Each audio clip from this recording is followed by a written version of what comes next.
Pokemon Diamond, Pearl, and Platinum are games that I've held long-standing ire for.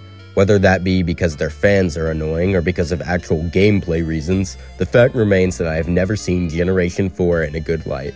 Despite this, I am not an unreasonable man. I am willing to give these games a second chance. Putting all biases aside, let's see how good, or bad, Diamond, Pearl, and Platinum really are. As always, before we begin the actual review, let's go over my personal playthrough. Also, just to clarify, I played on the Platinum version. To start my journey, I chose the name ZZ Quill for my trainer and Penis Breath for Barry. We quickly met both the Professor and Dawn, who let us pick a Pokemon. I chose Chimchar and nicknamed it Gorilla Style after beating Penis Breath and running into some nihilist loser at the Verity Lakefront. I fought my way up to Jubilife, where I ran into Dawn and Looker. There, I get the Pokedex and beat Penis Breath again. Afterwards, I got Rock Smash in Orberg Cave, then caught a Bidoof right outside it for HM reasons. Then, I went into Orberg and swept the first gym leader, Rourke, with Gorilla Style. Next, I ran into those doofuses called Team Galactic and kicked their asses because they're nerds. I proceeded to catch a pink Shellos named Pepto-Bismol at the Valley Windmill and used it to bully Team Galactic away once more. I then go into Eterna City, where I meet Cynthia and take on both Gardenia and Galactic. Moving on to Hearthhome, I picked up an Eevee and named it Queefion, so I can take it back to Eterna Forest and evolve it into a Leafeon. On my way back from getting Leafeon, this egg that Cynthia gave me hatched into a Togepi, which I dubbed Rodriguez. Fantina was tough, but Pepto-Bismol got a crit to finish the job. Continuing our gym leader crusade, I got through Maylene's gym with little trouble due to my newly evolved Pokemon, Togetic and Gastrodon. Next, I make my way to Pastoria City, where I narrowly survive an ambush from that fuckwad Penis Breath. After a bit of grinding in the marsh, I battle through Wake's gym and come out victorious. Then, Team Galactic commits an act of jihad at the Great Marsh Observatory, and I chase them down to the Valor Lakefront. Before I could catch them, I ran into Cynthia, who sent us on a side quest to Celestial Town where we fight Cyrus and get Surf. I surf up to Fuego Ironworks and catch a Magnemite, which I named Sparky, and immediately evolve it into Magnezone afterwards. I make my way to Canclave and train at Iron Island before defeating Byron. Afterwards, I travel to Lake Valor, where we discover Team Galactic has blown it up in order to find the mythical Pokemon Azelf. I then go to the other two lakes to track Galactic down. This leads us to Candace in Snow Point City, who we beat easily. Near Snow Point, I caught a Sneasel and named it Le Spy, because it reminded me of Le Spy. With Looker, we follow Galactic to their HQ in Veilstone. While there, Cyrus spouts some edgy, nihilistic rhetoric, so I give him a wedgie for it. I once again follow Cyrus, this time up to the peak of Mount Coronet. There, he summoned Palkia and Dialga, but Giratina shows up and brings him to the Distortion World. In the Distortion World, we kick Cyrus's ass once more in a very close battle and capture Giratina. After I save the world from that nihilist Cyrus, I continue business as usual in Sunny Shore City by beating Volknor. Now that I have all 8 gym badges, I can get through Victory Road and face the Pokemon League. As soon as I reach the league, Penis Breath ambushes me one last time, but even without healing first, I still kicked his ass. Finally, I was at the Elite Four. Each of the members were tough at first, but once I figured out what their team was like and which moves they had, I could handle each one pretty easily. Cynthia gave me the most trouble, but after only my second reset and a few max revives, she was done in by my team. At last, I was entered into the Hall of Fame and the credits rolled.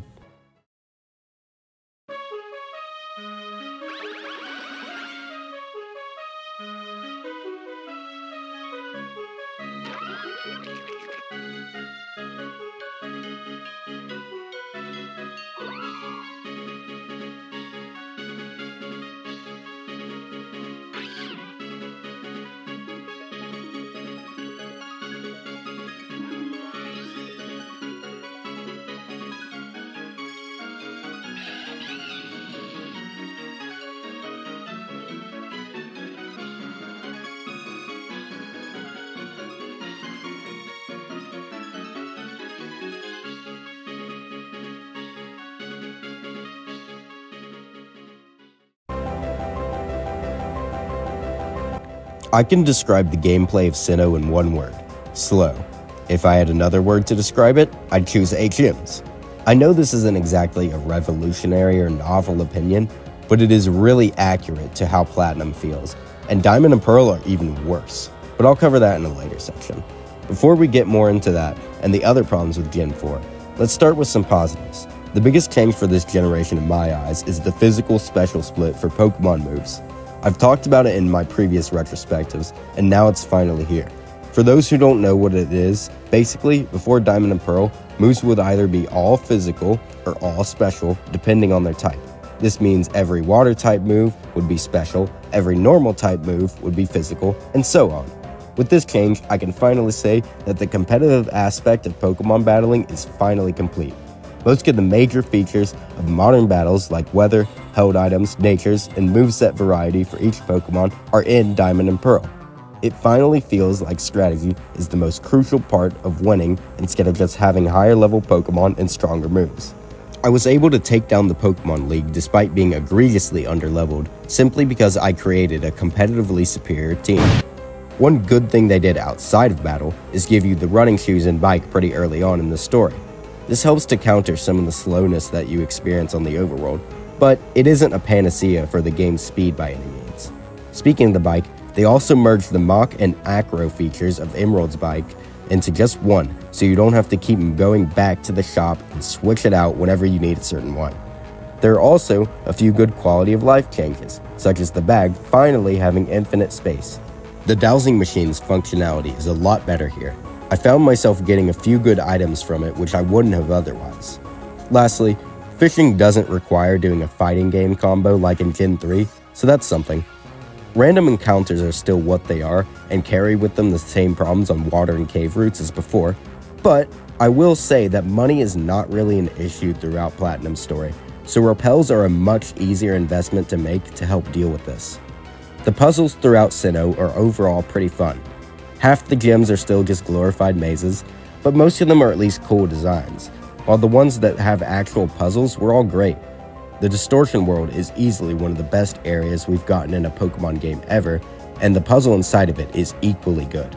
The one gripe I have with the puzzles of this generation is that the ones in areas like Victory Road and the Distortion World are heavily dependent on HMs. With that, I'll use HMs to leapfrog into the parts of Diamond, Pearl, and Platinum that I found bad.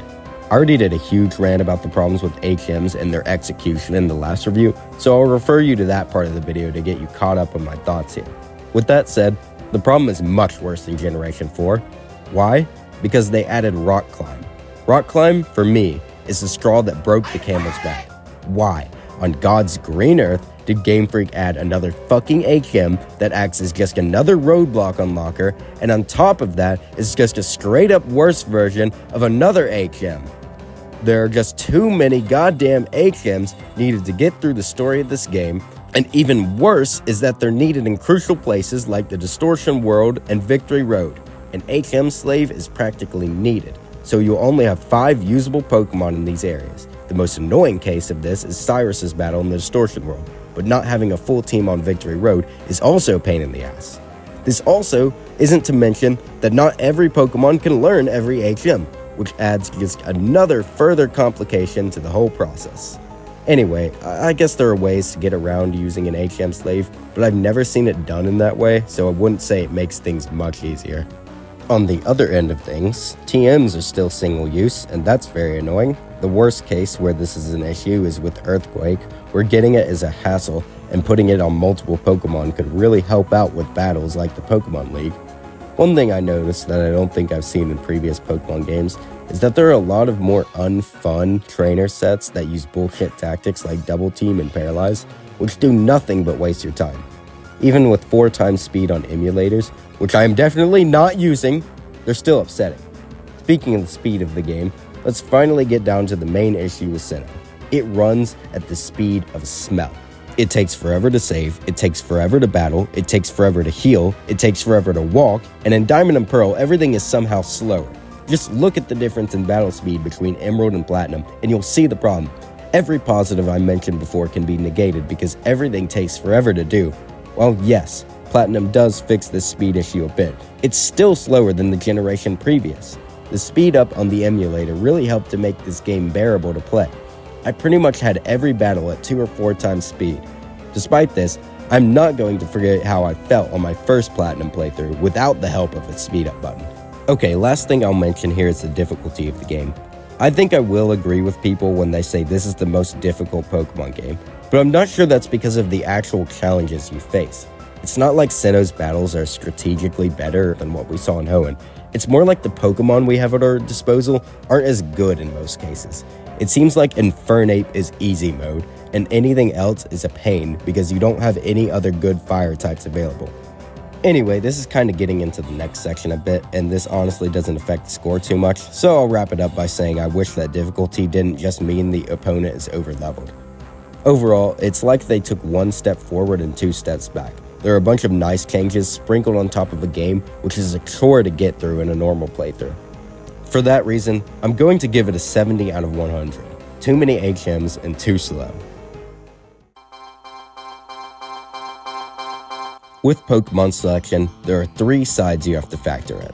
The first being what new Pokemon they added. The second being what old Pokemon are available. And the third being is how available these Pokemon actually are. Let's start with the game's new Pokemon. This game's dex is stronger than I gave it credit for at first. I had this idea in my mind that it was a very meh generation for new Pokemon, but I'm happy to be wrong. There are a few stinkers here and there, but that comes with every generation. On the other hand, there are some really solid additions, and that can't be understated. I like about 70% of these new guys, and that's a pretty good amount compared to other generations, both past and future. I think that the real star of the show here is all the new evolutions that are given to old Pokemon. These evolutions take up like half of the 70% I like, and most of them feel both needed and natural. However, this game also adds more baby Pokemon, which sort of undo the goodwill I was starting to have for the Pokemon here. The worst part is that a lot are given to shitmons that could have used evolutions, like Chimecho and Mantine. In the old Pokemon department, it's kind of lacking. There are so many of your typical Generation 1 Pokemon that every game like to shove in, and it just feels like Generation 1 takes up an unfair majority of Pokemon that you see. There are a good bit of Gen 2 Pokemon here, but that's mostly because a lot of them get evolutions. Lastly, there are a few Gen 3 Pokemon, but not many really good ones in my opinion. Finally, let's talk about how available all of these Pokemon are on your journey throughout Sinnoh. I'm just gonna get down to brass tacks. It's not good. It's not as bad as Johto was with locking out Pokemon, but there are definitely a lot of limitations on what Pokemon you could easily get. First of all, in Platinum, there are no Diamond and Pearl exclusives. This means that all the Pokemon I'm showing on screen can only be gotten from trading from either Diamond or Pearl. That isn't all though. There are also Pokemon which are available but have stupid ways to encounter them. The best example I can think of is Drifloon, which only appears on Fridays. There are other unnecessary niche encounters, but to be brief, I'll leave it at that. The other big problem that everyone points out with the Pokemon Selection is the lack of fire types. There are in total 5 fire types in this generation. 1 is your starter, 2 suck, and 1 you can only evolve via a trade evolution. This leaves Houndoom as most people's choice. You could just opt to not use a fire type, but that's not really ideal either. This isn't the biggest problem in the world, but it is pretty frustrating if you don't want to use Infernape or Houndoom. The last thing I'll say is that it feels like you run into a lot of the same Pokemon, both in battles and in the wild. This also isn't that big a deal if you like those Pokemon, but it's just something I noticed. With all that said, I'll give Pokemon Selection a 70 out of 90. It adds a lot of great new Pokemon, but some don't feel great to play with, and others are somewhat inaccessible.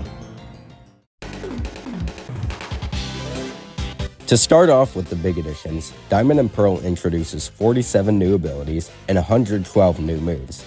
These mostly include physical and special moves for types which previously didn't get them due to the physical special split, but they're welcome additions all the same.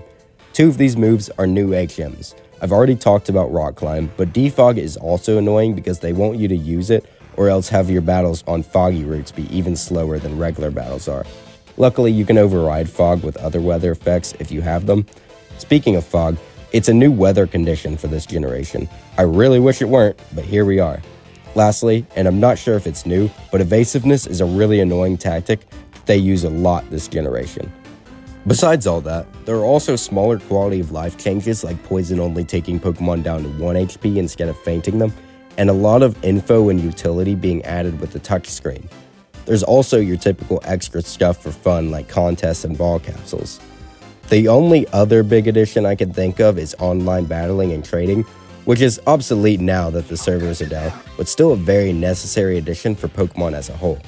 I'll give this section a 65 out of 80. It doesn't add too many game-changing things like the past few games have, but what it does add is for the most part good. I'll start this section off by talking about the characters because I have less to say about them than the overall story. Dawn and Rowan are generic. Barry is a cocksucker, dipshit, fuckwad motherfucker. Okay, but seriously, he's the worst rival we've gotten yet. The gym leaders are gym leaders. They're basically just there to battle you and that's it. Cynthia's cool, but a bit overrated. Most of Team Galactic are your typical Pokemon villains, but the admins have a bit more going on. Cyrus is not a deep, convoluted character that people make him out to be, and I give him about as much respect as I do other nihilists. Finally, there's Looker, who is my favorite character from Sinnoh. His dialogue is pretty funny, and I love how he helps us out with Team Galactic. Speaking of Team Galactic, they are the focal point in Diamond, Pearl, and Platinum. Since I already went over the story synopsis, I'll just go over what I think worked and didn't work this time around. Before that, I'll quickly mention that the story in Diamond and Pearl are slightly different than in Platinum, with the distortion world not being a thing at all. Team Galactic are comically evil. Sometimes they're funny, but in general, they just spout a bunch of mean shit like telling you to roll around in the mud with the Magikarp. At the same time, however, they raise the stakes from previous evil teams by threatening to destroy the whole universe. Why do they want to do this? Because the world is imperfect and filled with conflict and strife. Basically, they want to get rid of it and create a new perfect universe. By saying this, they're complete hypocrites because they constantly create conflict and strife and have no qualms about doing it. Okay, whatever, I guess the ends justify the means for them. Cyrus, on the other hand, is a complete tool. He just wants to create a universe with only himself in it because that's his perfect world. He's also constantly saying edgy shit like, "Pity and compassion are products of the weak and faulty human heart." It's just trying too hard and I don't like it. Archie and Maxie were at least funny, but Cyrus is just trying so hard to be intellectual and deep. Something I do like is that the Pokemon mythos in Sinnoh is really neat and more fleshed out than with Kyogre and Groudon. This section earns a 45 out of 70. I like it a bit more than what they did with Emerald's story and lore, but overall it's still very flawed, and the only characters I really liked were Looker and Cynthia. This region is not bad. It's all centered around Mount Coronet, but the story works with this, so it's not as huge of an obstruction as you might think. The region as a whole has a unique vibe going on with all the legends and myths surrounding it, but is mostly normal. What I mean by this is that there are just not a lot of standout locations I can think of besides the Great Marsh and the top of Mount Coronet. Everything else has been done in Pokemon games, just with a different name and layout. I will say that there aren't a lot of water routes. It's also a pretty cold climate, so in those ways, Sinnoh kind of feels like the opposite of Hoenn. It's very heavily centered around HMs, but I won't take too many points off here because of it, since that's more of a gameplay problem. There are an equal amount of annoying and cool areas. Wayward Cave is annoying, but the church is cool. Route 217 is annoying, but the Galactic Laboratory is cool. Also, even though it's technically not part of the region, the distortion world is amazing, and I'm gonna add points to this section because of it. I'm gonna give the region a 50 out of 60. Not a lot of variety in locations, but it manages to have an interesting feeling to it despite this. I also love how the layout works around Mount Coronet. The music never fails to be good in Pokemon. This game has some really strong themes too. Verity Lake, Eterna Forest, Canclave City, Cyrus and Cynthia's themes are all some of the best pieces of Pokemon music that I can think of. Gotta give it another perfect score of 50 out of 50. Good job as usual, Game Freak. The first and most important thing I want to talk about in this section are the differences between Platinum and Diamond and Pearl. So far, I've just graded Platinum, but this is a review for all 3 games, so I'm gonna be fair and have to take off points for any major flaws with Diamond and Pearl. To start, the Sinnoh Dex was expanded by 59 Pokemon from DP to Platinum, and some Pokemon, such as Rotom, got new forms. Other Pokemon, like Eevee and Togepi, simply became more accessible. There are a few new areas, such as the Distortion World and Battle Frontier. Other areas were graphically updated and look a lot better. Overall, Platinum runs faster, with things such as surfing and battling having notable improvements. Some of the gym leaders' teams were changed from DP, Team Galactic became a bit more fleshed out, and last but not least, Looker was added. Besides all that, in both versions of the game, the graphics and sound quality are nice, and I don't really have any complaints here besides the fact that Gligar has some messed up colors that make it look shiny for some reason. Also, the extrasensory animation is funny. Now we move on to my favorite section. My friend talks about the postgame while I don't have to waste time playing it. Basically, the way they described it is there is a lot of extra shit to do. This game really focuses on the replayability aspect of Pokemon, and it shows. There's your typical Pokemon postgame shit like catching legendaries, extra battles, and the small things to go around the region and do like secret bases, but there's also extra routes and the underground, which was probably better in its heyday. This is the biggest postgame to date, and I see why people point to it as an example of what to do. For all that, this section earns a 35 out of 50. It loses points because Diamond and Pearl are just that much worse, but gains back some points because of the expansive postgame and extra content. With all my thoughts on Pokemon Diamond, Pearl, and Platinum out in the air, let's see how well the game does as a whole. In total, it got 385 points out of 500, or a 77% if we were to grade it like a test. So, to go back to my original question, was I too harsh on Diamond, Pearl, and Platinum? Yeah, a little bit. Don't get me wrong, in some aspects I was right to call it out. The game is way too slow, even with the improvements in Platinum, and Cyrus is definitely an overrated character. However, I didn't give the game enough credit for the things it does do right, like the physical special split and all the cool Pokemon it adds. That being said, I think the grade I gave it here today is fair. These games aren't as good as Sinnoh would have you believe, and I still think it's a small step back from the previous generation, but maybe these games are just a speed bump on Pokemon's further ascent to greatness. To find out whether or not this is the case, I'll be playing and reviewing Pokemon Black and Pokemon White next time. This is the first time I'm actually excited to be revisiting one of these games, so hopefully I won't be let down. We'll find out in the next... Oh god, really? 7 months? Hopefully sooner than that. See ya!